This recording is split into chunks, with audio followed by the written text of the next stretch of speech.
Buenas noches. Agradezco su presencia en nombre de Logos Psicoanalítico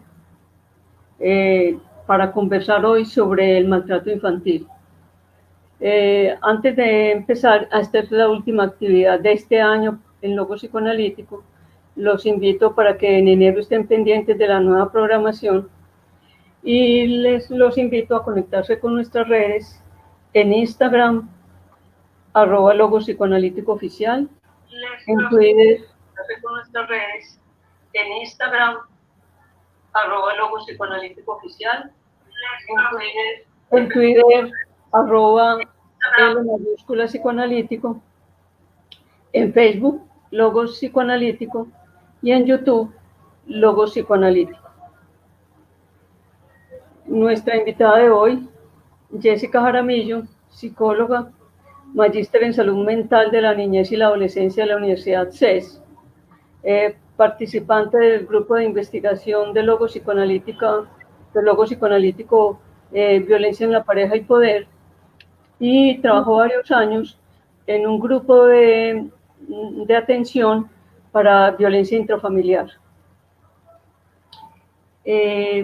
Voy a empezar con un pequeño texto que hice como introducción y empiezo. Según un informe del periódico El Colombiano del 16 de noviembre del 2020, hace 15 días, nos decía que, de acuerdo con datos del Instituto Colombiano de Bienestar Familiar, esta época de pandemia y debido a los confinamientos de prevención, la estadística de violencia infantil se ha aumentado en 26 casos diarios atendidos. Y bien, empecemos con una frase de Michel Foucault sobre vigilar y castigar. Abro comillas.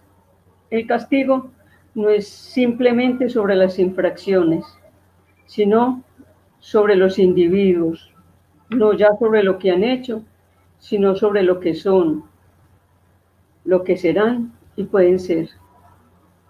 Castigar será, por tanto, un arte de los efectos. Michel Foucault. Llamé mi testigo paradojas del amor familiar. El maltrato infantil siempre ha existido, pero sus efectos desorganizadores a nivel mental y emocional y psíquico se empezaron a reconocer desde los años 80, 1980, pero a pesar de esta notoriedad hay mucho subregistro.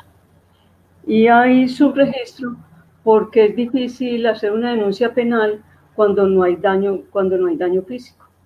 Y el maltrato psíquico se hace difícil de ser atendido porque es una presunción, se vuelve una presunción y sus consecuencias no logran demostrarse. También hay subregistro porque una de las causas de este subregistro es la naturalización de la agresión. Creemos que es natural que nos griten, que nos insulten. Si es papá, si es mamá, pueden gritarnos. Esa es como la idea que tienen los hijos. Y porque la agresión emocional, otro de las razones del subregistro, es que la agresión emocional se hace en un espacio familiar que sea considerado privado. Recuerden la inviolabilidad de la intimidad. Es indudable que la familia se ha considerado a través de la historia como el fundamento de la sociedad y tiene funciones como de hacer reconocer los vínculos de amor, que es el amor, ¿cierto? La transmisión de los valores, de las normas, de las tradiciones, es decir, de la cultura. Y que para que cada uno de sus integrantes, de los integrantes de esa familia, salgan a la sociedad humanizándola. No se puede discutir que la familia, así como se ve, se ha idealizado para que pueda cumplir con estas funciones. El maltrato infantil es una de las formas de violencia intrafamiliar, Recuerde que la violencia en la pareja es otra de las formas de violencia intrafamiliar. El maltrato infantil, como una de las formas de violencia intrafamiliar, tiene diferentes manifestaciones: golpes, palabras, silencios, negligencia, abandono, indiferencia. En todo caso, es la falta de reconocimiento del niño como un sujeto de derecho. Y ocurre en el espacio que llamamos hogar. Es el lugar donde cada uno de los que lo conforman piensa que es el lugar más seguro y confiable, un lugar donde nunca se esperaría que le sucediera algo diferente a experiencias de amor, afectivas, respetuosas y potenciadoras de su ser social y emocional. Por eso, hablar del maltrato infantil aparece como una paradoja.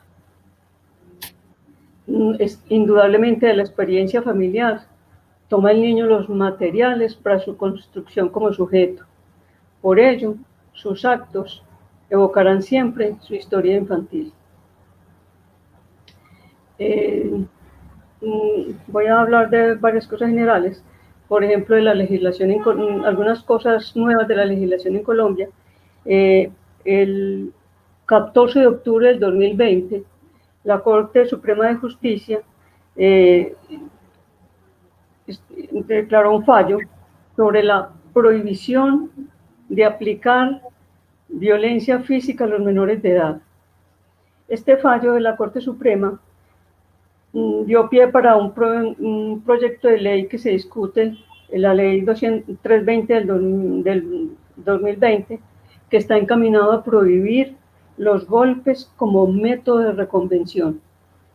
Esta discusión, este proyecto de ley, se hizo para discutir en torno al artículo 262 del Código Civil, en donde se estipula que, abro comillas, los progenitores o la persona encargada del cuidado de los hijos tendrán la facultad de vigilar su conducta, corregirlos y sancionarlos moderadamente. Cierro comillas. Hay que pensar que es moderadamente. En esa discusión que hay en el Congreso, hay personas, partidos políticos, que se oponen a este proyecto de ley de prohibir los golpes como método de reconvención, porque atenta contra la autonomía familiar. Bueno, hace 2 semanas se aprobó que los delitos sexuales contra menores no iban a prescribir. Y traje a cuento 3 textos de la literatura infantil, 3 libros de la literatura infantil, de la literatura universal, que hablan del maltrato infantil como pedagogía educativa.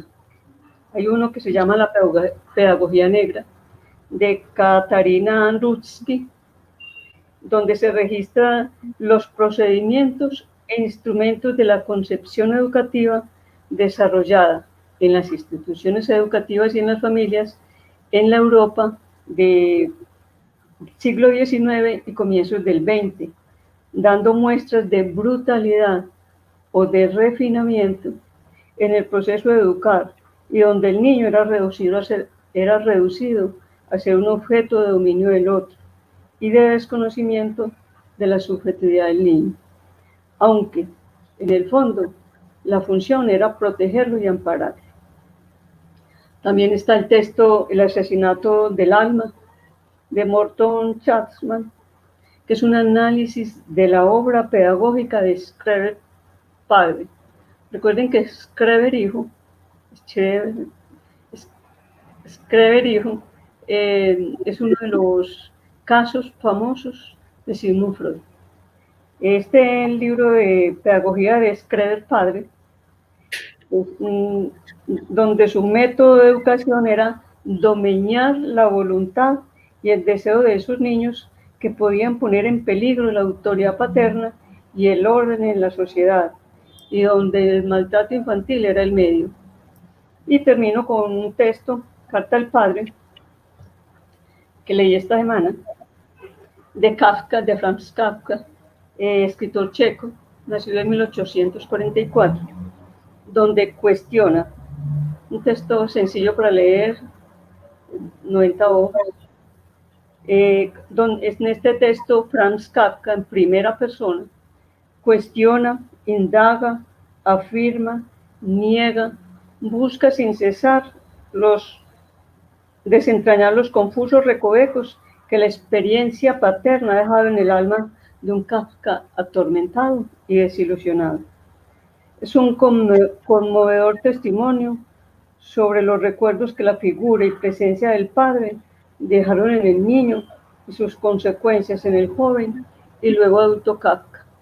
Este texto me recordó una frase de Lacan que dice: un padre severo intimida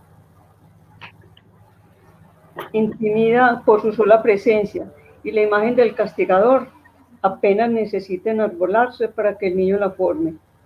Resuena más lejos que ningún estrago. Es una frase de Lacan. Y termino con esta frase de Humberto Eco en El péndulo de Foucault, es de Humberto Eco, que dice, no sé si es irónica, Jessica, pero me pareció muy interesante. Entonces Humberto Eco dice: creo que llegamos a ser lo que nuestros padres nos han enseñado en los ratos perdidos cuando no se preocupaban por educarnos. Nos formamos con desechos de saber. ¿Listo? Recuerden que la metodología es que cuando ustedes necesiten hacer una pregunta, un comentario, lo pueden hacer, que yo lo leo y se lo paso a Jessica cuando sea oportuno. Buenas noches, Jessica. La palabra está con vos. Luz Helena, buenas noches para quienes estén conectados. Muchas gracias por el espacio, por invitarme y también darme esta responsabilidad es el último espacio del año en el que vamos a conversar de tantos asuntos que nos competen. Y bueno, hoy la idea es cerrar más que con muchos saberes, es con muchas preguntas que nos lleven también a empezar a producir transformaciones. En este proceso yo llevo más de 10 años trabajando con niños, niñas y adolescentes. También estuve, como usted lo contaba, en comisaría de familia. Y hablar de maltrato infantil es hablar de muchas cosas. Entonces, hoy va a ser un espacio que va a ser provocador para preguntarnos, provocador para querer saber un poco más, provocador para que empecemos también a movilizarnos con esto que tiene que ver con los niños, niñas y adolescentes. Entonces, ¿usted me permite interrumpirla, Jessica? Claro. De una vez, las palabras de Jessica me provocan decir lo que ya están anticipar, que el año entrante Jessica, otro compañero y yo vamos a dar un curso sobre violencia intrafamiliar. Entonces hoy los vamos a provocar para que ustedes puedan estar en ese curso. Claro que sí, me encanta la introducción que hiciste, porque digamos que eso nos trae a colación ese pedacito que es el maltrato infantil, que hace parte de todo lo que tiene que ver con violencia intrafamiliar y no es un asunto acabado. Es más, nos vamos a ir dando cuenta en este conversatorio que es un asunto muy nuevo y que eso es lo que también hace que aparezcan ciertas preguntas y ciertas incógnitas que aún no sabemos resolver o cómo posiblemente hacer con ellas, pero lo que sí es claro es que podemos hacer muchos intentos para intentarle dar respuesta a esto. Y para empezar a hablar de maltrato infantil, es supremamente importante como encuadrar un poco la historia de lo que ha sido el niño.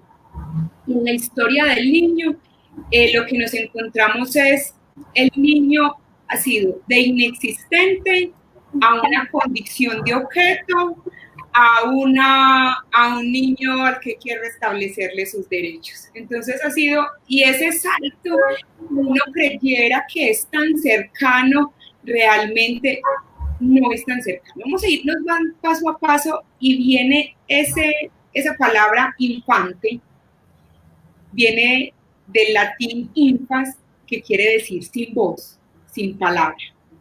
Y todavía es muy utilizado el infante. Entonces estamos hablando del que si no tiene palabra, pues entonces de qué estamos hablando, ¿cierto?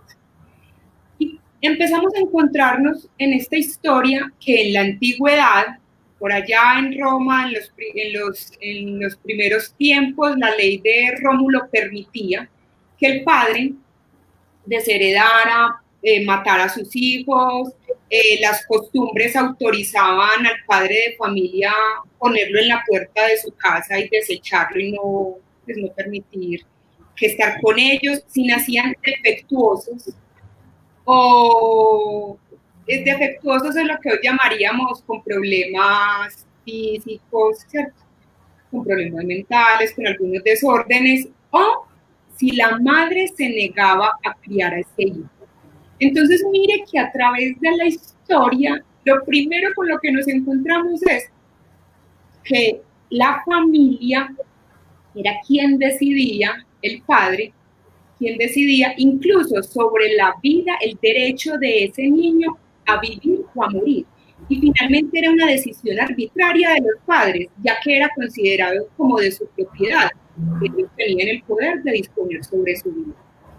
No hay un número exacto como los es hoy, que Luz ahorita nos lo nombró, pero son realmente alarmantes las cifras a través de la historia a lo que le podríamos llamar maltrato infantil.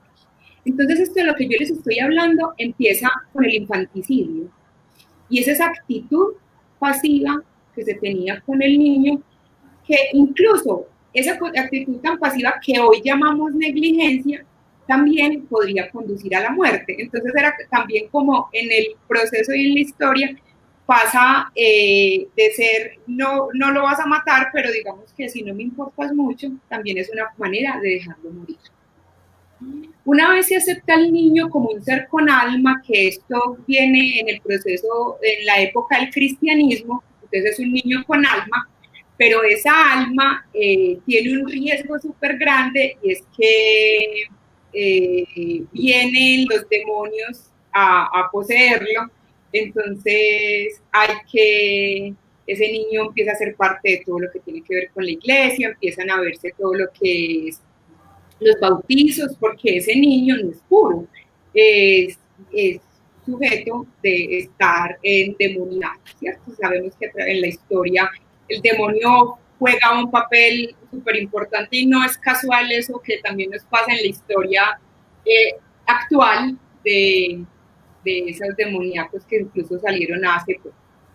Entonces, en ese proceso tan ambivalente en el periodo cristiano, pasan a ser siervos entonces de la iglesia, ese otro, que es la iglesia, viene a hacerse cargo del niño, y empiezan a surgir lo que son los orfanatos y estos lugares donde empiezan a recoger a los niños, pues primero para despojarlos de sus demonios, obviamente para hacerse cargo de todos estos padres que aún seguían abandonando a los niños.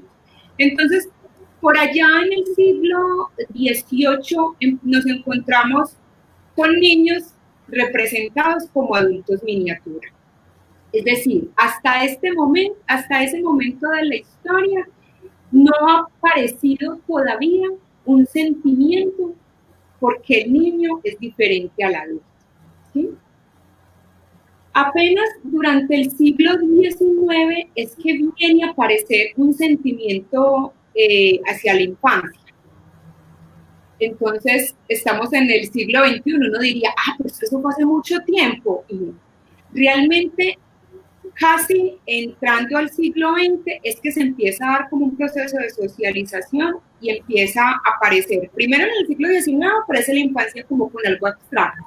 No es muy claro, no hay un concepto muy definido, pero sí es claro que es importante que sea un objeto de cuidado y de protección. Es decir, esa cosa, porque es objeto, hay que cuidarla y protegerla. ¿Cómo? No tenemos muy claro, pero parece que de esa manera.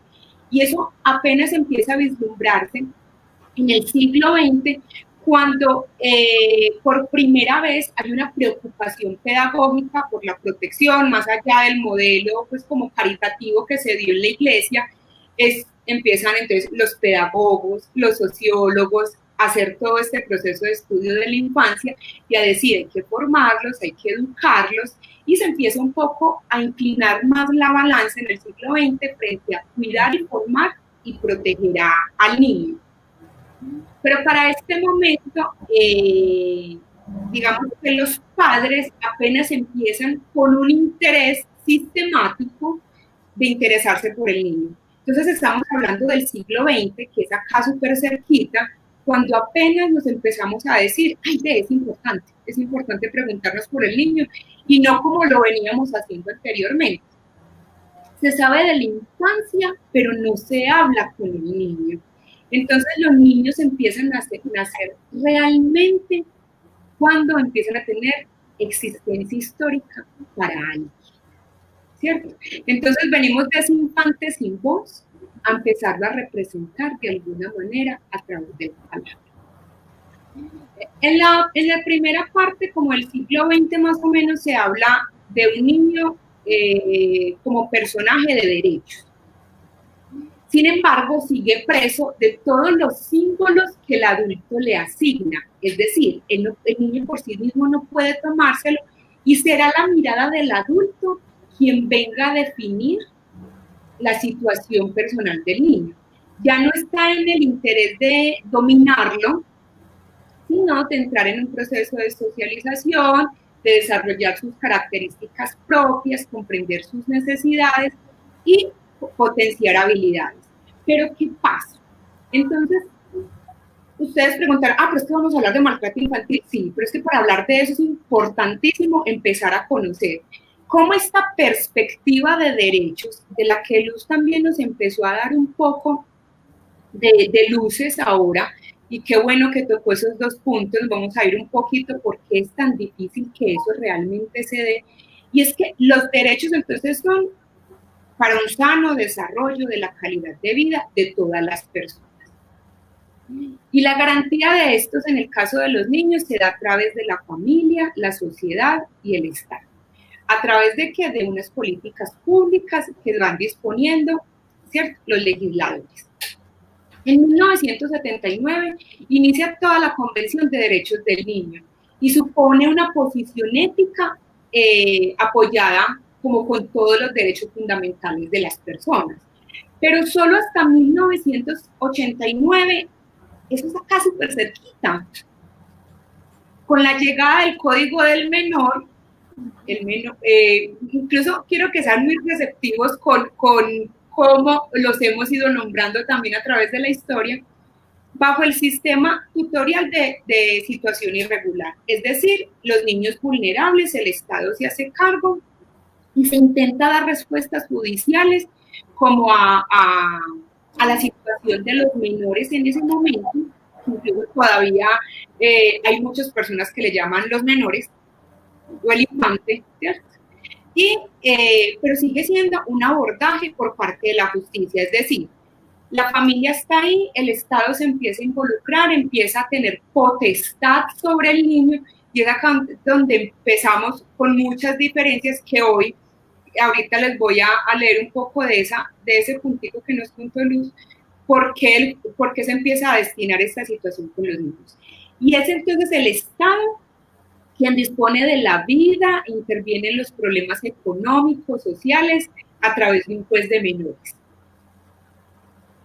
Entonces, hablar de los derechos de los niños es algo súper cercano, porque solo hasta el 2006 es que se deroga esa ley de los menores y empezamos a hablar de lo que hoy hablamos, de reconocer a los niños, niñas y adolescentes como sujetos sociales, actores participativos, socialmente legales, que se vuelven sujetos de derechos, y por tanto el Estado está en la obligación, la familia, la sociedad y el Estado está en la obligación y en la responsabilidad de restablecérselos si le han sido vulnerados. Entonces, a través de un proceso de acuerdo a su desarrollo cognitivo, psicológico, ¿cierto?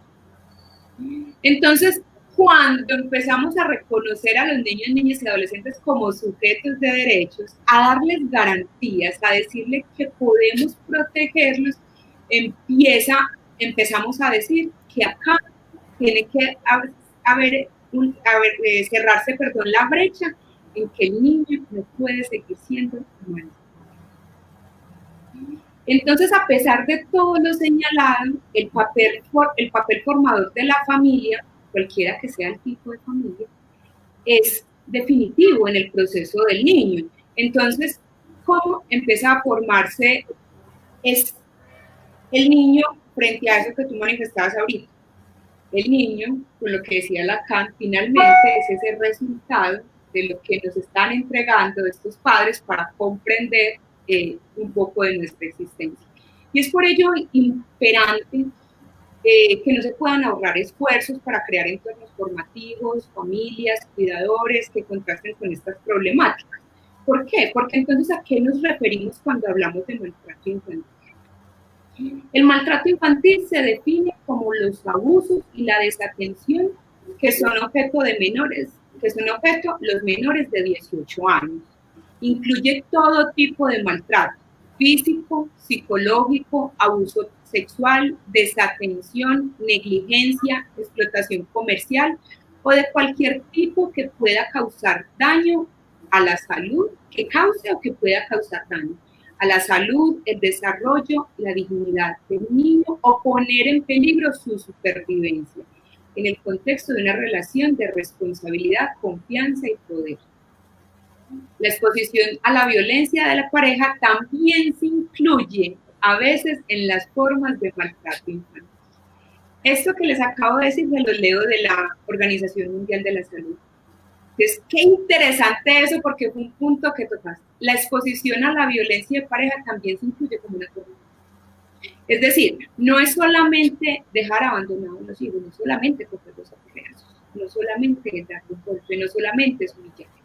Es que si yo con esa pareja que tengo no me entiendo, y fuera que no me entiendo, tenemos problemas que incluyen violencia física, psicológica, sexual o de cualquier tipo, yo estoy vulnerando también, estoy siendo negligente y estoy vulnerando los derechos de la gente. Jessica.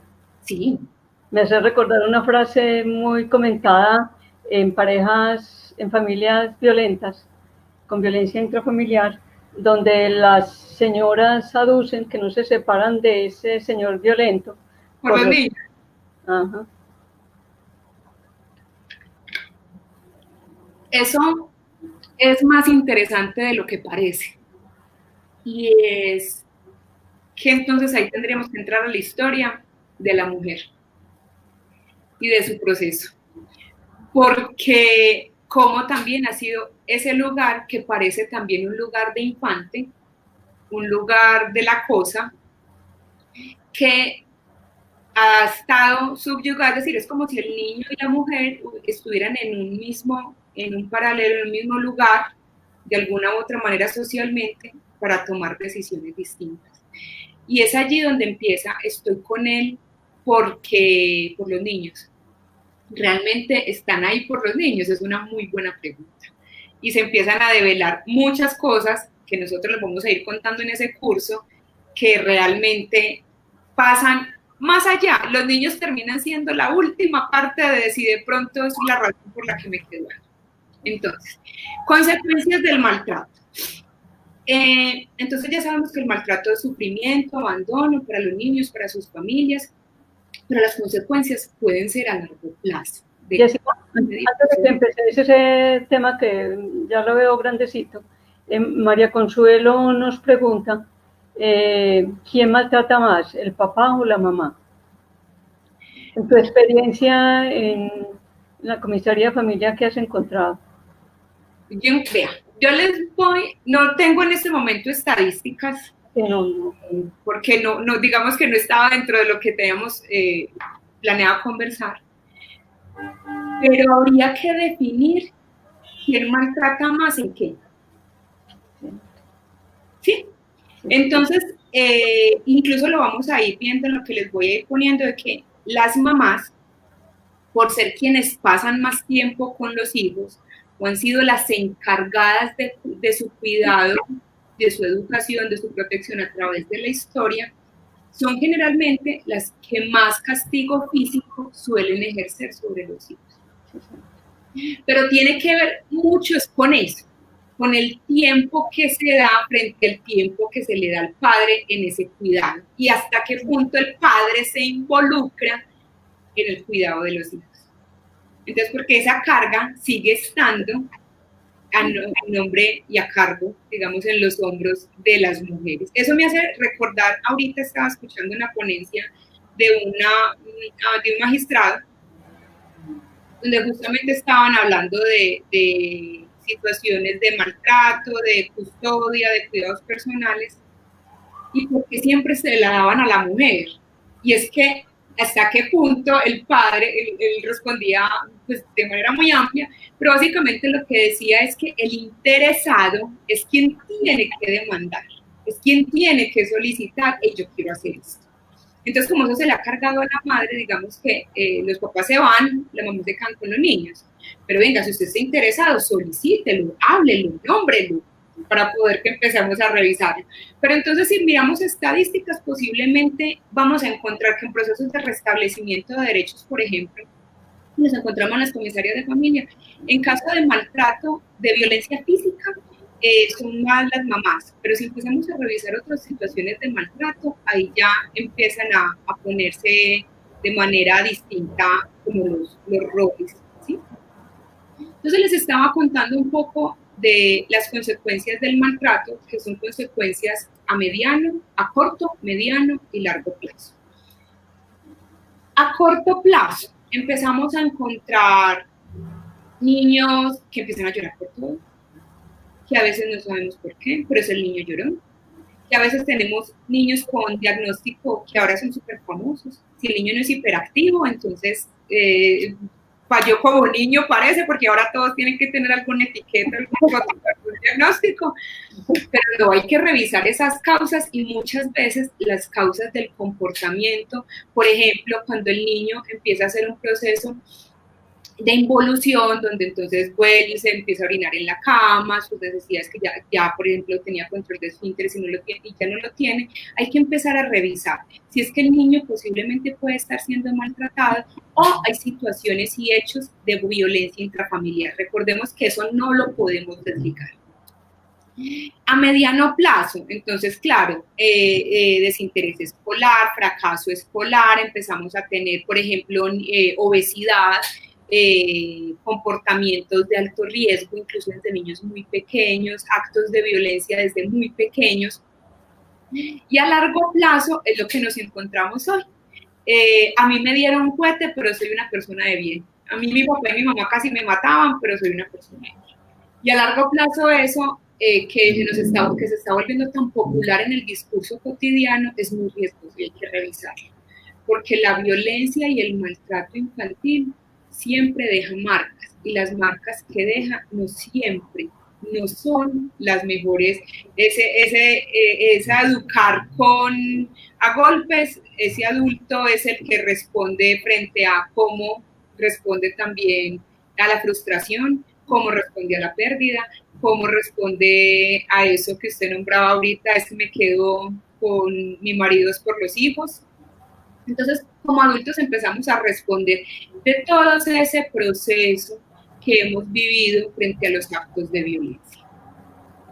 También encontramos a través de la conducta violenta problemas de salud mental, enfermedades físicas y psicológicas, y la más trágica que definitivamente es el suicidio. Entonces, todo esto viene ligado a eso que estamos hablando de maltrato infantil. Cómo desde ese pequeñito empezamos a formar esas condiciones de rasgos de personalidad,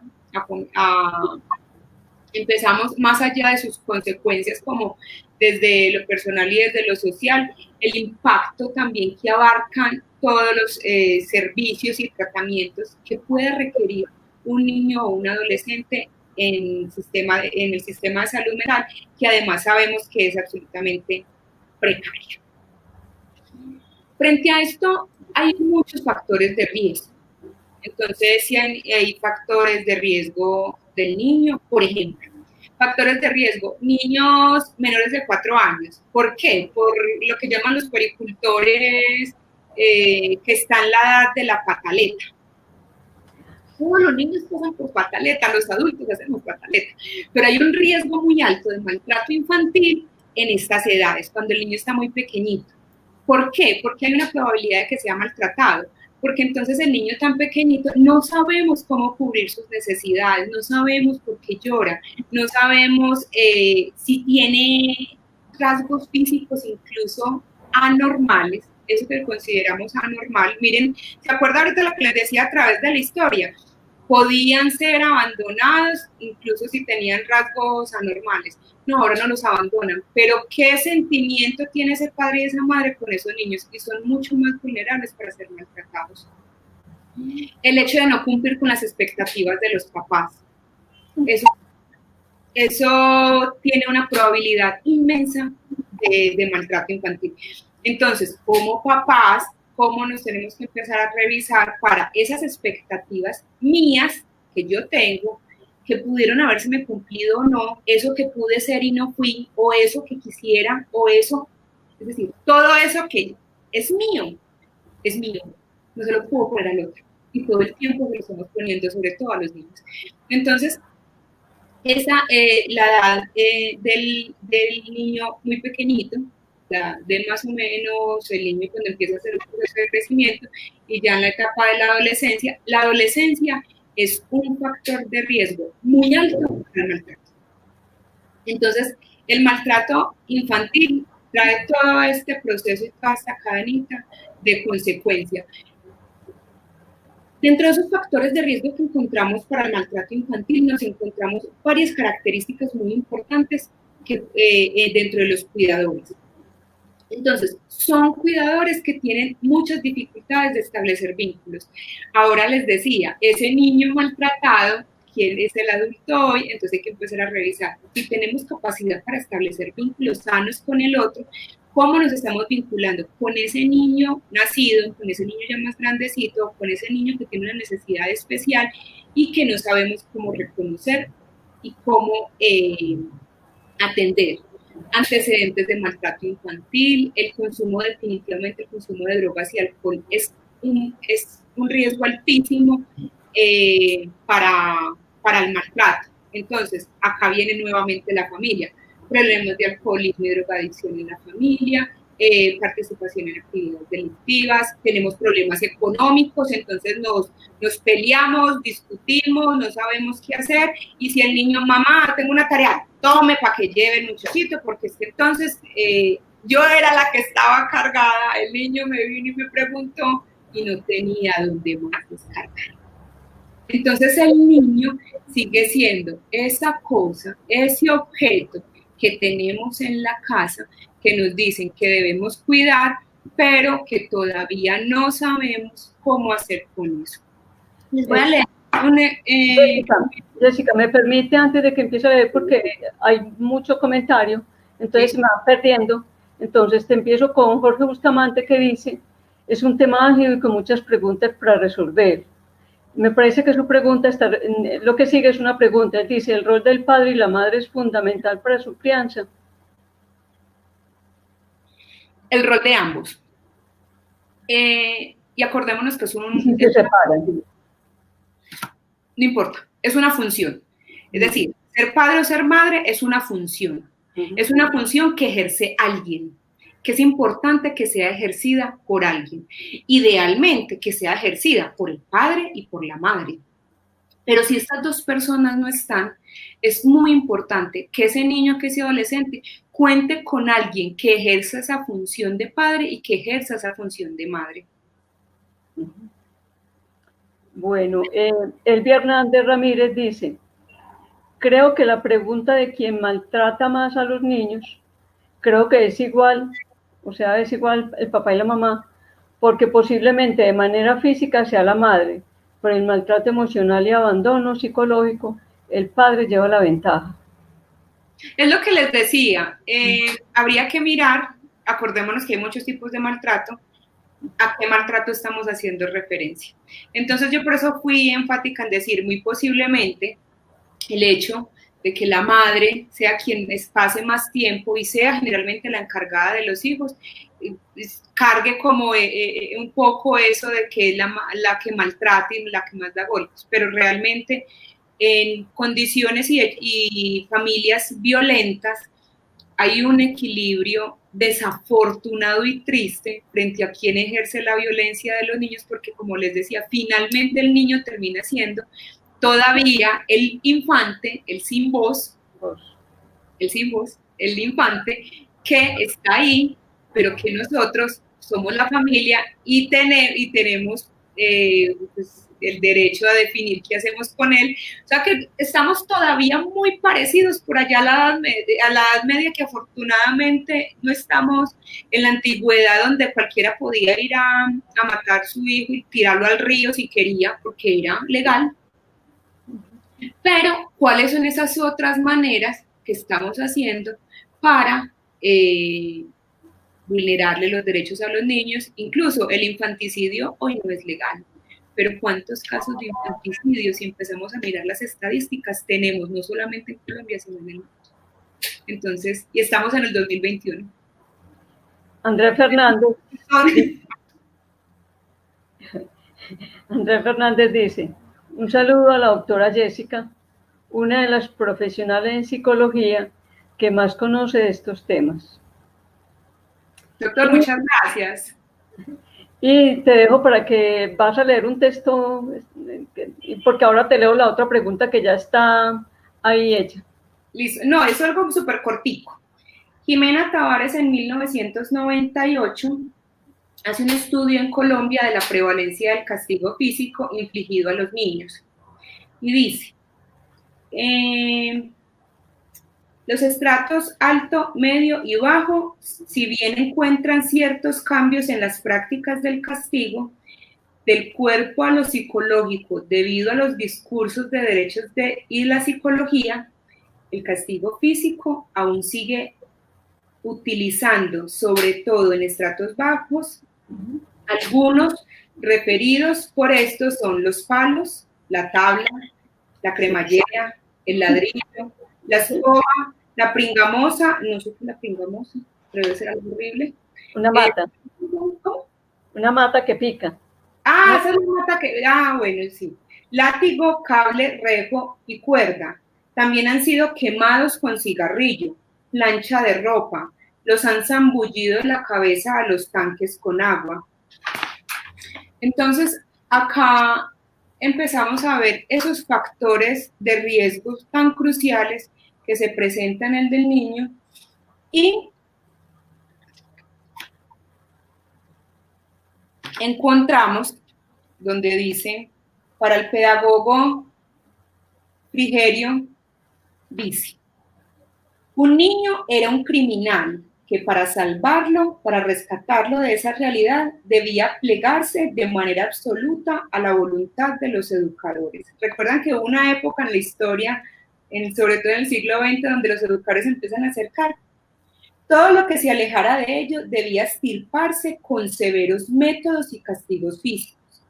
El niño nada podía enseñarle a él, pues él, como adulto, sabía todo lo que necesitaba, cómo debía ser y bajo qué método. Parece, hacer esas pequeñas lecturas parece que todavía estuviéramos en la Edad Media, tristemente, si hablamos de los niños, porque seguimos hablando hoy de tipos de castigo. Entonces, castigos típicos en el niño: reprimendas verbales, humillaciones, desaprobación, cualquier cosa que produzca dolor físico. Algunas les acabé de leer y son estudios muy recientes. Rasguños, nalgadas, palmadas, pellizcos, mordidas, quemaduras. Realmente cuando empezamos a hacer un recorrido, cuando empiezas a hacer un recorrido a través de las lecturas, a través de la historia, las quemaduras salen muchísimo. Uno empieza a pensarse, sí, uno de los métodos que suelen utilizar es las quemaduras. Entonces, los límites entre el castigo físico legítimo y el maltrato no están bien definidos, y no es raro que dentro de esas medidas correctivas a base de golpes lo que traigan es una escalada mayor de violencia. Muchos consideran que en su forma leve, que es lo típico que suelen decir, un correazo de vez en cuando, un golpe de vez en cuando, un correazo de vez en cuando no le hace daño a nadie. El castigo físico es útil para enseñar al niño que no se comporte adecuadamente. Sin embargo, la evidencia demuestra que el castigo físico, incluso hablando desde la humillación, o sea, el castigo psicológico, hablando desde la humillación, las malas palabras, hasta los actos violentos, lo que genera es comportamientos violentos y un alto riesgo de psicopatología. Entonces, los efectos colaterales que trae el maltrato infantil son grandísimos. No enseñan, y el maltrato infantil, por ende, no enseña conductas, no favorece esas conductas esperadas que tenemos en los niños, y solo suele suprimir temporalmente esa conducta que no deseamos. En el mejor de los casos, el niño simplemente llora o se queda en silencio y se va. Incluso si escuchamos a padres o abuelos, decían, a mí con una mirada yo ya sabía que me iba a pasar. Pero esa mirada que traía, esa mirada no llegó sola. Esa mirada llegó con una historia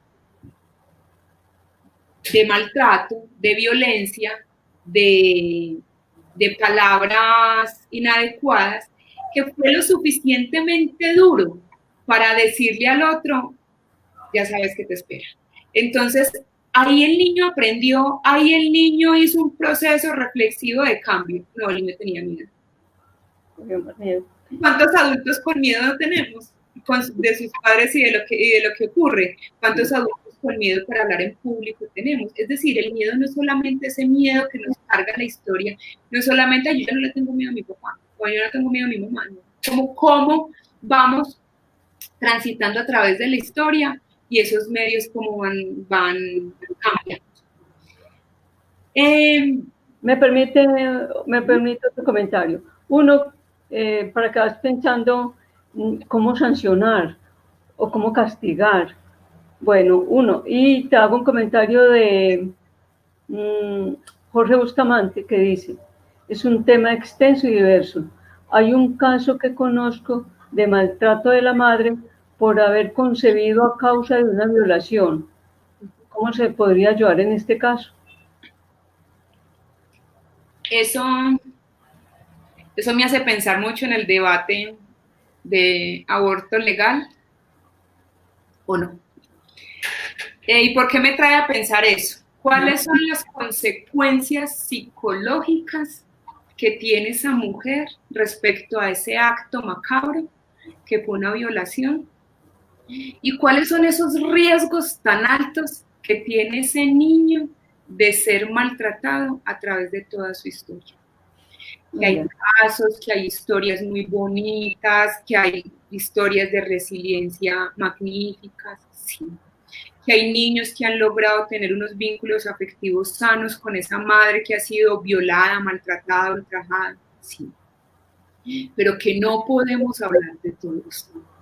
Y que lo que nos dice ese estudio que yo les estaba leyendo ahorita, que se hizo, que nos decía, sobre todo, entre menos educación tenga la madre y el padre, entre menos recursos la persona tenga, recursos personales, psíquicos, sociales, de relacionamiento, intelectuales, menos posibilidades va a tener para hacer una crianza respetuosa. Entonces, acá, ese niño, si conoce el caso, lo primero que hay que hacer es denunciar.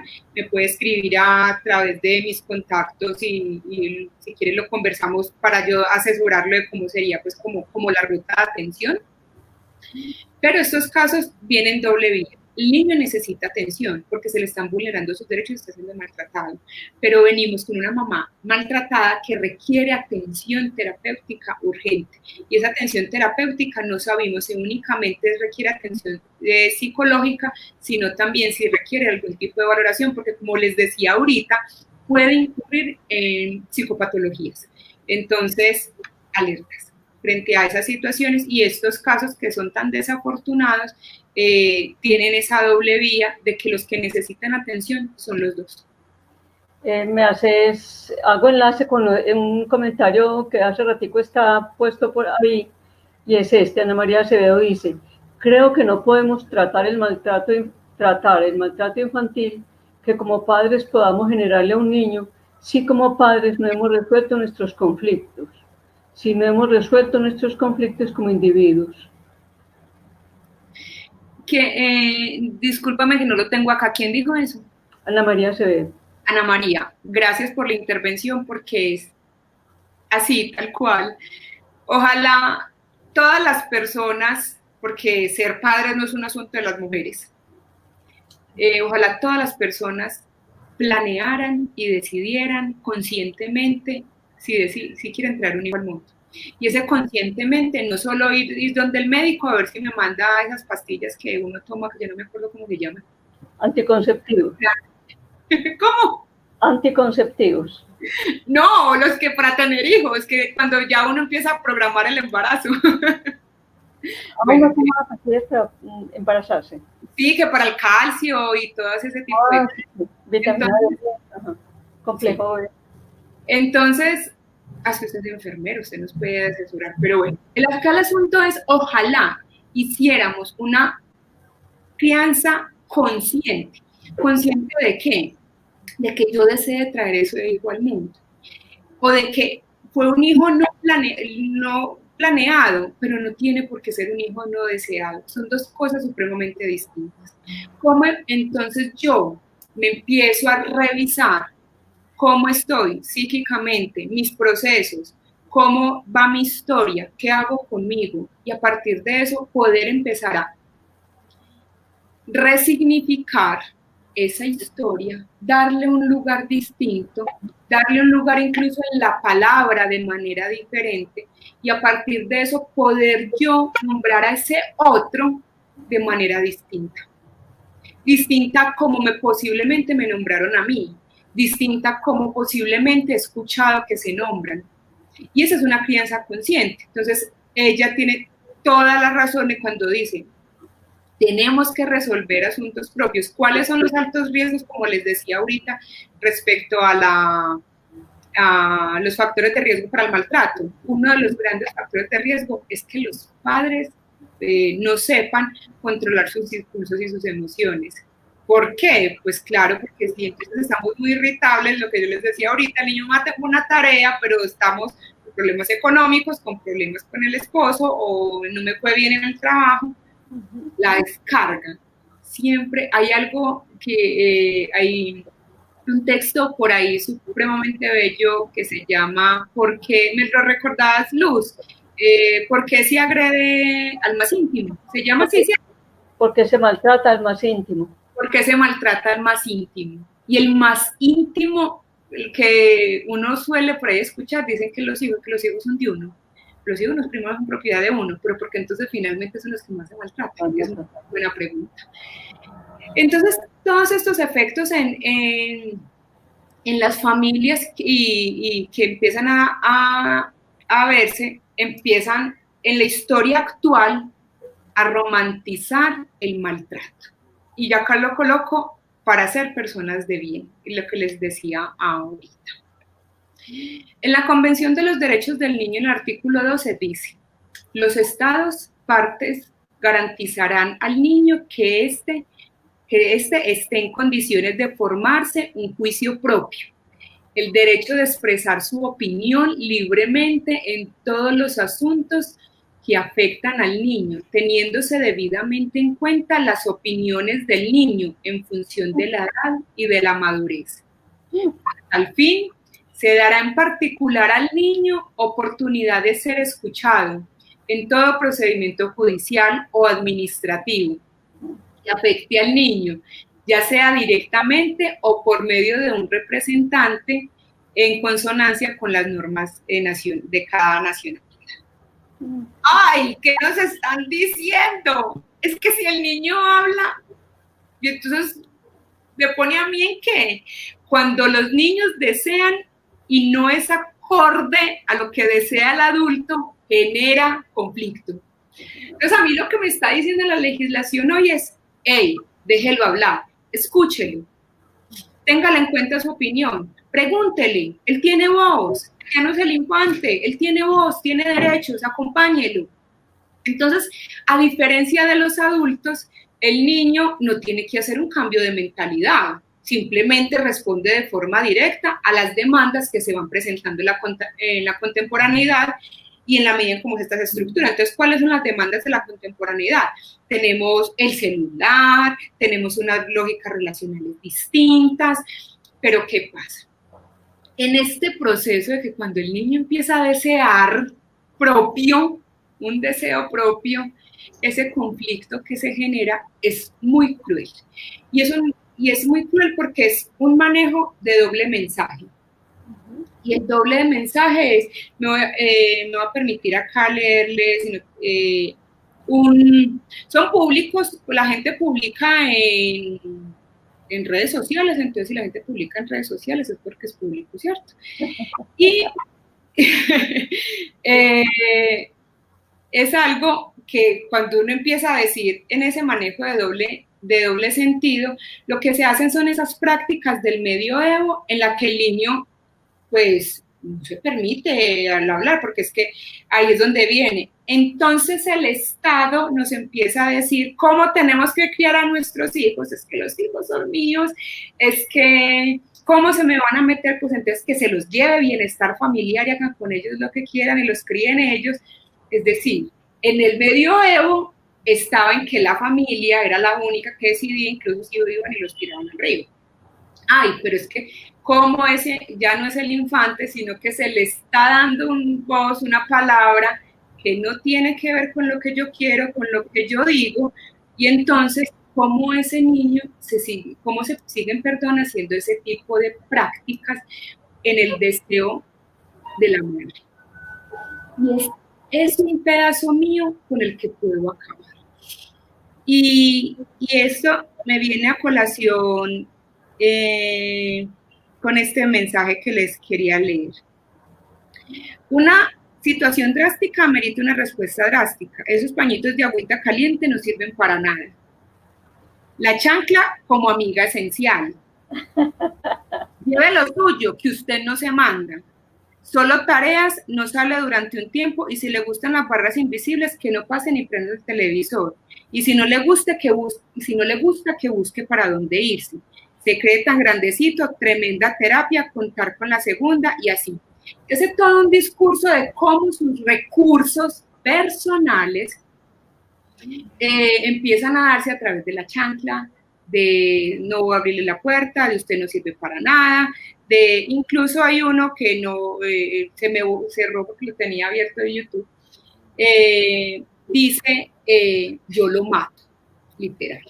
Los comentarios que les estoy leyendo es justo de ese artículo que salió de que se va a castigar, pues de que ya no se puede castigar físicamente a los niños. Si usted lee el artículo, si entran a Facebook y leen el artículo y leen los comentarios, incluso encuentran con eso, yo lo mato.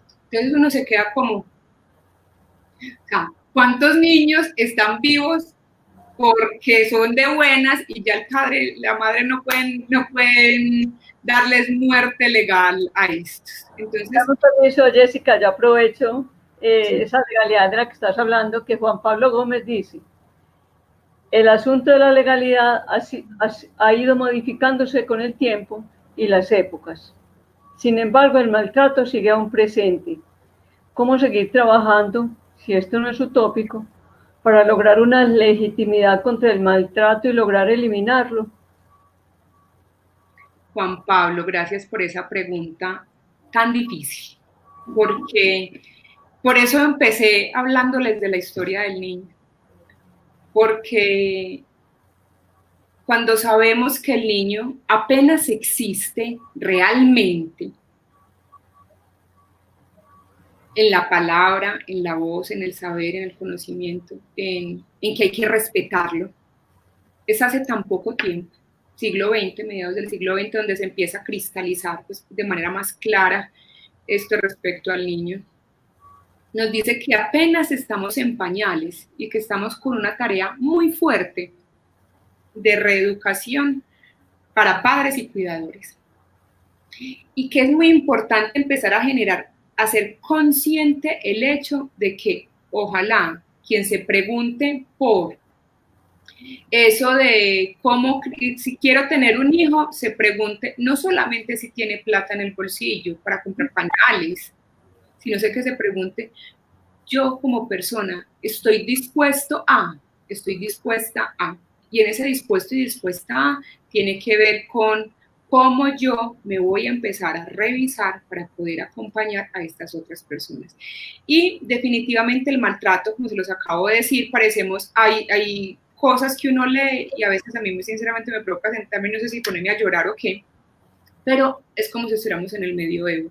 Queremos acabar, o sea, si el niño no hace, el adolescente no hace lo que yo quiero, lo que yo digo, como yo lo digo, en el momento que yo lo digo, como a mí me parece, simplemente queremos acabar con él, queremos eliminarlo. Y es algo que en público se dice mientras haya como ese contexto donde todo el mundo lo esté nombrando.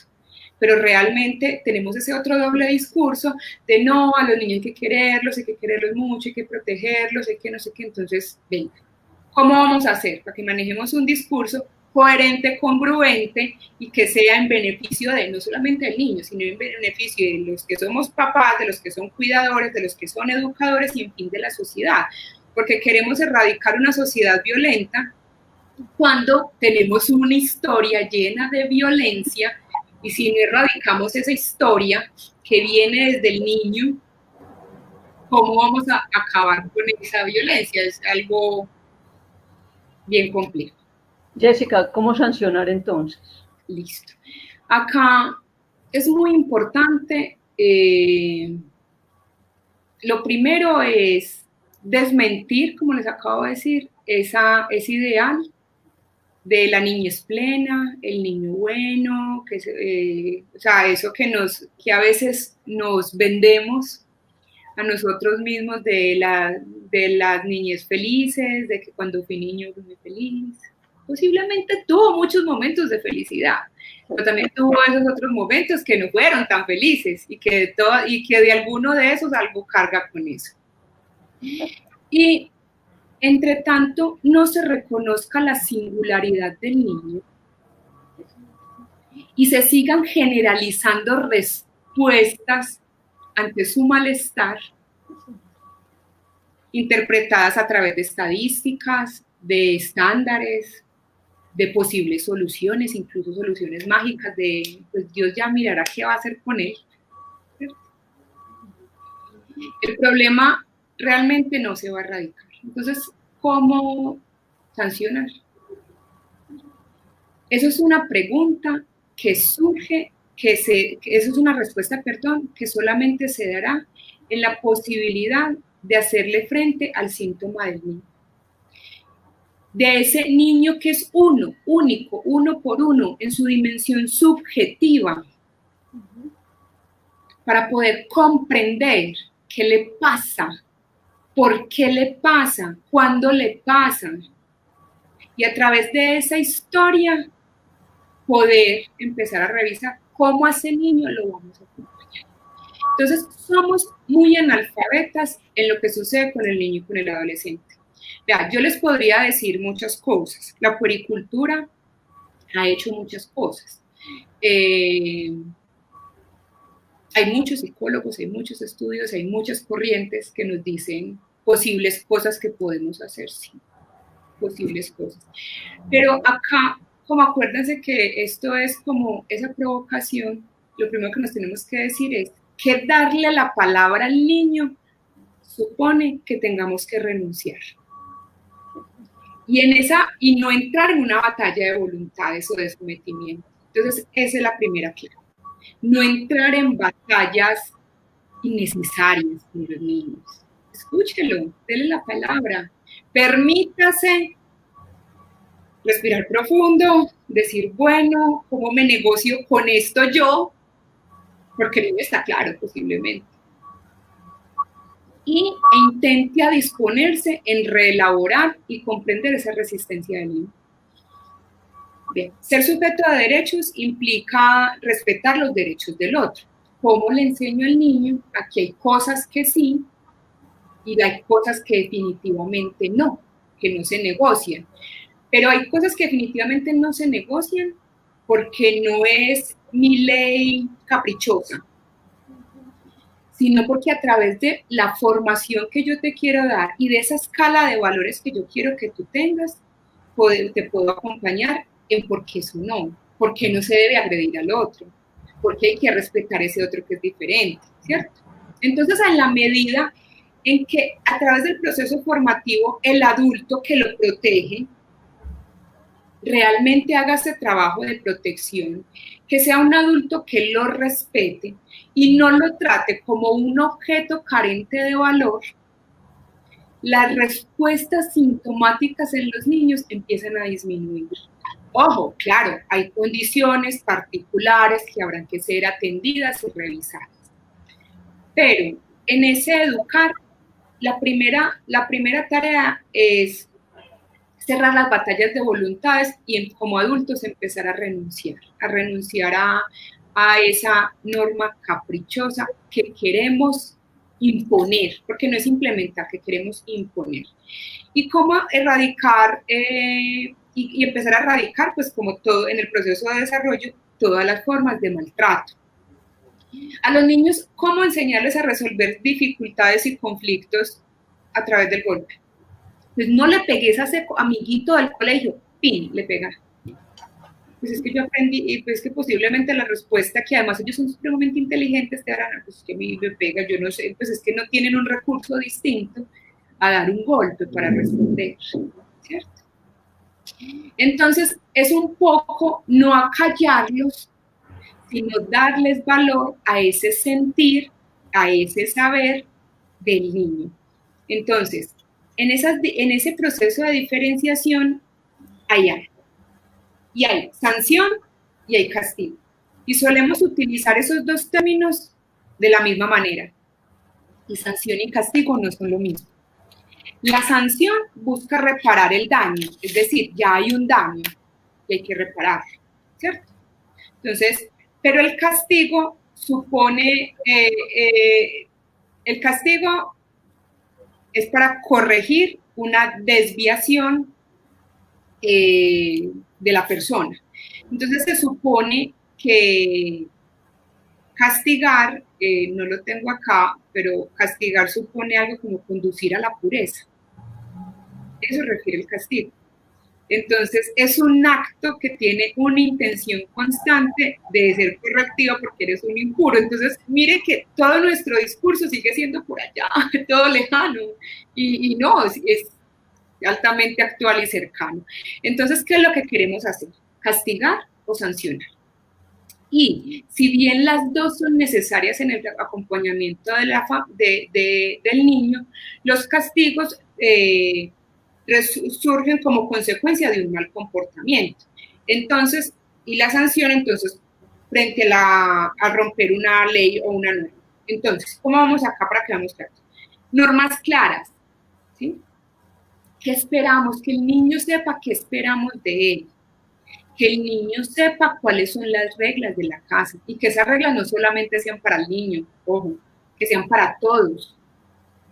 Porque es que ¿cómo le empezamos a exigir, por ejemplo, a un adolescente de 16, 17 años, la entrada a esta casa es a las 10 de la noche, no sé.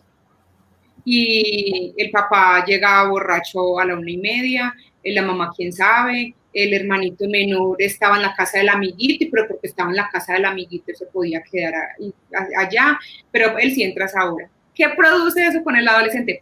Fricción, inmediatamente produce problemas. Si el niño desde pequeño sabe que las reglas en la casa son estas, qué se espera de él y cuáles son sus límites, posiblemente vamos a tener un mejor funcionamiento. Entre más nos demoremos para que el niño tenga claras las normas de nuestra casa, del colegio y de lo que esperamos de él, más difícil va a ser que el niño lo pueda introyectar y lo pueda hacer parte de su vida cotidiana. Y entre esa lucha de castigar, que ya los papás de hoy no saben qué hacer como con el castigo, viene. Lo primero que hay que saber es que el niño que tiene que ser castigado, el castigo debe ser proporcional a la falta. Pero es que de eso sabemos muy poco. Y entonces, ¿cómo saber qué es proporcional a la falta? Tenemos que remitirnos a esa escala de valores que tenemos, a ese establecimiento de límites claros y a no saber qué hacer. Por ahí hace poco escuchaba a alguien decir que éramos la primera, que ha sido muy repetitivo, que éramos la primera sociedad donde los padres eran mandados por sus hijos, algo así decían. Entonces, ¿qué es lo que pasa? No.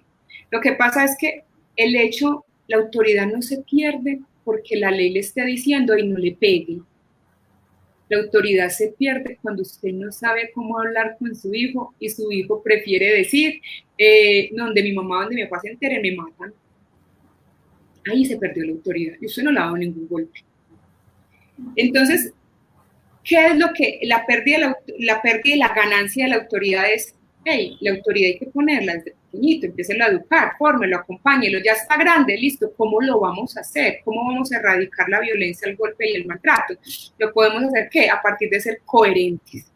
Los chicos necesitan papás coherentes, papás congruentes, papás que puedan ser vínculos de afecto y de amor, que puedan acompañar, es decir, que yo pueda seguir esos pasos de esa persona. Que hay un ejemplo que me parece muy divertido, es, contesta el teléfono, es tal persona, no, dígale que no estoy. ¿Cómo decirle?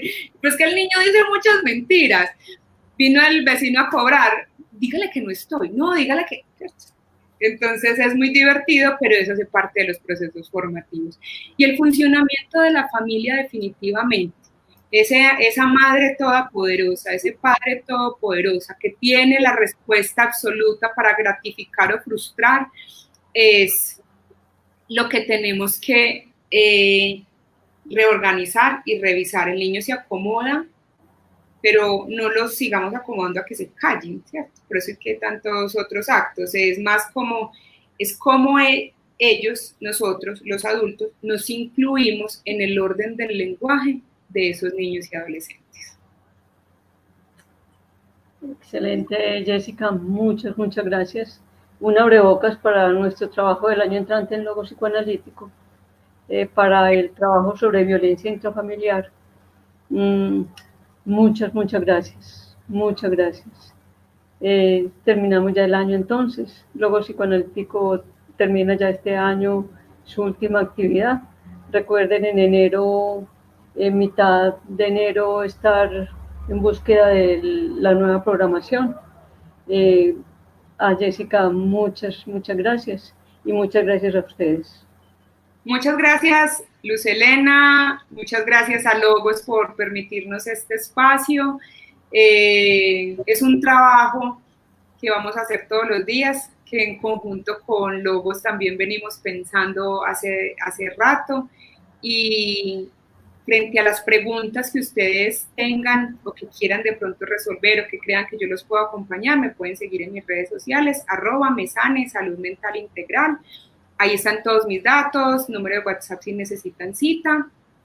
Y bueno, los esperamos en los próximos espacios, los esperamos en el curso que va a estar supremamente interesante, y también esperamos que esto sea la posibilidad de preguntarse para poder empezar a hacer las cosas de manera distinta. Luz y Logos, muchas gracias por permitirme cerrar de manera tan grandiosa el año con ustedes. Vos por darnos el lujo de cerrar Logos este año con vos. Muchas gracias. Muchas gracias. Feliz noche. Feliz noche.